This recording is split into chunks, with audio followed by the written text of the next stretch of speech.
Bonjour Laurent. Bonjour Olivier.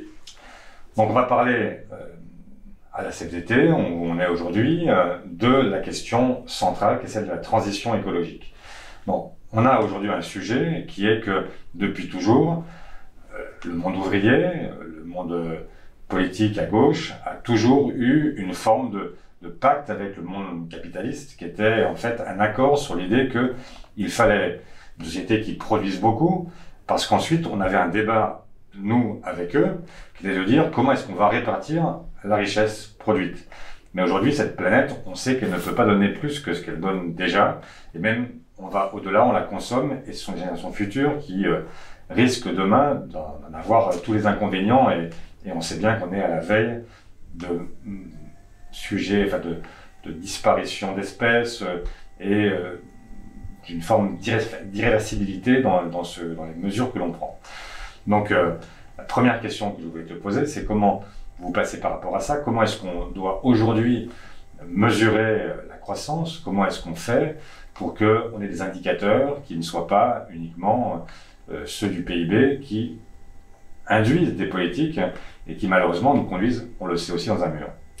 L'histoire à laquelle tu fais référence, de l'histoire du mouvement syndical qui était intéressé à produire, évidemment, elle réinterroge finalement la notion de progrès. C'est-à-dire qu'elle était très liée à la notion du progrès à ce moment-là, c'est-à-dire le progrès social, la capacité à avoir des droits, à pouvoir vivre de son travail, etc. La CFDT s'est toujours interrogée là-dessus. Dès les années 70, elle a écrit un livre qui s'appelait « Les dégâts du progrès ». En interrogeant quoi? En interrogeant finalement le productivisme et le contenu de la croissance. Donc c'est une question qui nous est chez nous, qui est présente depuis longtemps. Il était beaucoup présente, cette question-là, autour de la notion de les plus exposés aux risques industriels, à la pollution, etc. C'est de toute façon les travailleurs, parce qu'ils habitent souvent, je connais bien ça à Saint-Nazaire, souvent à côté des endroits où on produit, quoi. Donc c'était ça notre clé à ce moment-là. Aujourd'hui, c'est clair, on a un modèle économique qui est plus adapté à la nécessité écologique. Ce modèle économique, il n'est pas non plus adapté à notre autre ambition qui est la justice sociale, qui est la réduction des inégalités. Et donc la façon de le prendre, je crois, c'est de continuer à se dire que le progrès est possible, mais que le progrès, il a sans doute d'autres indicateurs que le seul développement économique et la seule productivité économique. Non pas qu'il faille s'en désintéresser. L'erreur à ne pas commettre, ce serait de dire finalement on s'en fiche de la performance économique, on ne peut pas s'en ficher. Mais à côté du PIB, il faut adjoindre d'autres indicateurs de progrès, parmi lesquels le niveau d'éducation, la santé, on sait que c'est important aujourd'hui, le respect de la biodiversité, la lutte contre les inégalités, avec une mesure beaucoup plus fine de ce qu'est la pauvreté, la question de la cohésion sociale aussi, par exemple en termes de discrimination. Donc, de mon point de vue, on réconcilie d'une certaine manière les différents enjeux. Il y avait beaucoup l'enjeu économique et social, c'est de ça dont il s'agit. Vient s'y coller de façon très accrue, comme tu l'as dit, l'enjeu écologique. On réconcilie tout ça en se redonnant d'autres indicateurs de progrès. C'est ce qu'on propose à la CFDT depuis longtemps. Ils existent. Il faut dire que depuis maintenant plusieurs années, la loi Eva-Sas qui avait été produite, le Parlement devrait tous les ans regarder la progression de ce pays au regard de ces indicateurs. Ça fait 3-4 ans que ce n'est pas fait au Parlement. Et au contraire, au-delà de faire simplement regarder à partir de ces indicateurs quel est l'indice de progrès, il faudrait maintenant que, y compris dans la conduite des politiques publiques, ce soit l'ensemble de ces indicateurs qui, à égalité d'une certaine manière, permettent de mener les politiques. Alors, c'est aussi ce qu'on défend, mais on sait aussi que cette transition écologique, elle va être l'occasion de beaucoup de débats, y compris parce que quand il faut assumer une transition, ça veut dire que parfois, il y a aussi des grands changements à opérer, et notamment dans le monde de l'entreprise et dans le monde salarié. Et donc, comment est-ce qu'on va réussir à dépasser ce dilemme qui a été assez bien symbolisé par les Gilets jaunes, qui sont venus en fait contester une mesure alors trop brutale, qui n'était pas adaptée à ce qui était l'objectif, mais on voit bien qu'à chaque fois, on est sur des œufs, parce que quand on va dire à l'industrie automobile qu'il faut qu'elle évolue, quand on va dire à l'aéronautique qu'il faut qu'elle évolue, comment est-ce qu'on fait pour ne pas faire des salariés la variable d'ajustement en fait de ces évolutions nécessaires? Moi, ce qu'on pense à la CFDT, c'est qu'il y a deux enjeux autour de ça. C'est l'enjeu du dialogue et de la négociation. de ces transformations, de ces transitions. On ne fera pas sans les gens. Et l'enjeu de l'accompagnement. Quand je dis l'enjeu du dialogue et de la négociation, on est tous des êtres paradoxaux. Le travailleur, c'est aussi un citoyen. Il est intéressé par les questions de son environnement. Mais il est intéressé aussi par préserver son emploi. Et donc, on n'arrivera à progresser que si l'ensemble des acteurs concernés, et je pense notamment aux salariés, c'est-à-dire que ces transitions-là ne se feront pas sans associer les travailleurs à ce que vont être les changements, soit d'activité, soit de manière de produire, etc.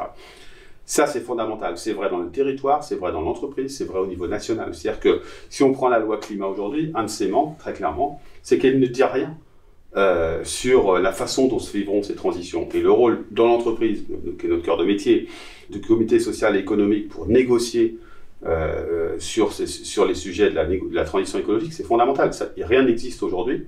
Il faut une obligation quasi obligatoire sur ces sujets-là. Le deuxième, c'est l'accompagnement.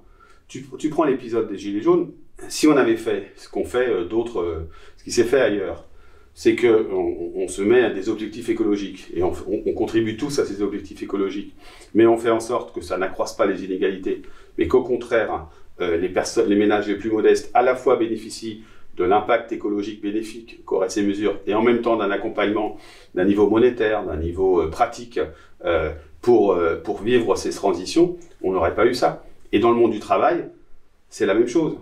C'est l'évolution du modèle productif, par exemple dans l'automobile, ne vaut que si on est capable d'accompagner les salariés. Alors ça voudra dire peut-être un repositionnement dans l'entreprise, ça veut peut-être dire un repositionnement professionnel à l'extérieur de l'entreprise, mais il faut avoir la franchise de dire les choses. Donc on ne soit pas en permanence, sinon ambigu, voire démago, c'est-à-dire quand il y a un secteur professionnel donc qui est plutôt en chute, je pense aux centrales à charbon qu'il faut fermer, qu'il n'y ait pas de voix qui disent bah non, il ne faut pas fermer. S'il faut fermer, la première des préoccupations, ce sont les salariés, comment on les accompagne, comment on permet de la formation, de la mobilité professionnelle, sans évidemment perdre de ses conditions d'emploi, de salaire, etc. C'est un vrai défi. Et là, on peut y répondre par des grandes politiques nationales, mais on peut y répondre beaucoup par la mobilisation des acteurs.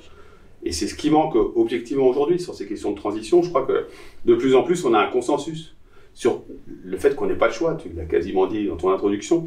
Mais les Français, les citoyens, ils n'adhéreront pas à ça juste parce qu'on n'a pas le choix. C'est parce qu'ils se sentiront sécurisés. Et donc, il faut se créer de nouvelles sécurités pour les travailleurs, pour les citoyens, dans le cadre de cette transition écologique et montrer que c'est pas du moins. C'est du progrès, mais c'est peut-être pas du progrès tel qu'on concevait jusqu'alors. Mais d'une certaine façon, d'ailleurs, dans la crise que nous vivons, la crise sanitaire, on a montré que le salarié pouvait ne pas être la variable d'ajustement. Et le chômage partiel, qui est une mesure que nous avons tous défendue, et même avant la crise sanitaire, il pouvait servir, c'est d'ailleurs comme ça qu'il est né en Allemagne, c'était l'idée d'assumer des transitions. Alors eux, c'était en 2008, après la crise financière, mais c'était l'idée qu'il y avait possibilité de conserver les salariés dans l'entreprise, de les former pendant la durée pendant laquelle ils sont en chômage partiel. C'est pas retour à la maison pour ne rien faire, c'est formation aux transitions et ensuite passage à autre chose. Il y a là des voies effectivement dans lesquelles on peut... En Allemagne, ils sont très forts là-dessus. Nous, on a bien fait sur le chômage partiel. On n'avait pas fait en 2008-2009, on a payé très cher. On n'est pas assez sur la formation pendant cette période de chômage partiel. Objectivement, on n'est pas assez bon là-dessus. Je crois que ça ne joue pas le jeu du côté d'un certain nombre d'entreprises. Mais en Allemagne, ils sont encore plus forts que ça. C'est-à-dire qu'en ce moment, ils viennent de signer, par exemple, dans l'industrie, un accord qui prévoit une augmentation salariale, mais qui peut être adapté dans les entreprises avec du temps libre si la situation économique de l'entreprise est en difficulté. C'est-à-dire que moi, je crois beaucoup que ce sera à voir quasiment secteur par secteur et qu'il faudra trouver les modalités de transition, d'accompagnement des salariés qui soient adaptés au niveau des différents secteurs. Il y a des propositions qui sont sur la table aujourd'hui qui méritent d'être discutées, mais l'emploi garanti, il y a tout un tas dans la transition écologique d'emplois verts qui peuvent être développés. Eh bien, ça mérite d'être regardé. Est-ce qu'on n'a pas intérêt? Alors moi, je ne crois pas du tout au côté on va supprimer tant d'emplois, on en recréera tant d'autres, le même nombre de façon automatique, ça ne marche pas comme ça. Mais on a quand même tout un tas d'activités qu'on peut développer, que ce soit dans l'écologie, mais aussi dans l'accompagnement des personnes, des parcours de vie, dans ce qu'on appelle le care de façon un peu globale, qui peuvent être des vecteurs d'activité si on accepte aussi de les financer. Donc, moi, je crois qu'il ne faut pas faire peur. faut inviter à la lucidité, à la responsabilité et surtout à dire quelle est votre part d'engagement dans la discussion pour que la transition se passe le mieux possible. Il faut avoir en tête aussi la situation économique. On ne va pas détruire des entreprises pour le plaisir de détruire des entreprises, ce serait complètement dingue. Donc il faut s'intéresser aussi à l'économie, à la façon dont les entreprises peuvent fonctionner. Mais la connerie à ne pas faire, si je puis dire, c'est d'oublier les gens. Et si on fait sans eux, on ne fera pas. C'est une excellente transition parce que tu viens de parler en fait du dialogue, de la place des accords, etc. Et donc, justement, quelle est la place que peut prendre le mouvement syndical dans cette transition? Et il y a une initiative que tu as prise avec Nicolas Hulot il y a maintenant 2 ou 3 ans, qui était le pacte du pouvoir de vivre, qui mêle à la fois la CFDT, mais aussi avec des tas d'acteurs du monde associatif, des ONG, des associations caritatives, etc. Comment est-ce que tu conçois ce nouveau rôle et comment est-ce que vous pouvez accompagner justement cette transition? Comment est-ce que vous pouvez vous inscrire dans cette transition en tant que mouvement syndical? Ce pacte du pouvoir de vivre, il est né au moment de la crise des Gilets jaunes en disant il ne faut pas qu'on ait à choisir entre l'écologie ou la lutte contre les inégalités. Les deux doivent aller de pair. Et puis, un moment aussi où le débat était quand même polarisé, sans beaucoup de place au corps intermédiaire. On est 63 organisations aujourd'hui, qui représentent des millions de citoyens. L'enjeu, c'est quoi? C'est de justement faire face aux 3 défis qui sont ceux de notre temps. Le premier, c'est l'écologie, la transition écologique. Le deuxième, c'est la lutte contre les inégalités et le partage d'une certaine manière des richesses produites. Et le troisième, c'est la démocratie, à tous les niveaux, dans l'entreprise comme au niveau de la société. Et on a décidé de créer ça tout simplement pour peser autour de ces ambitions-là, mais aussi pour dire qu'il faut plonger dans les sujets. Par exemple, avec la Fondation Nicolas Hulot, on prépare pour le mois de juin un travail sur la filière automobile.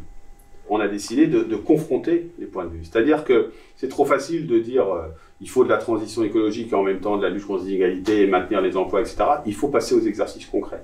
Donc ce pacte du pouvoir de vivre, il a comme ambition de porter des propositions très fortes.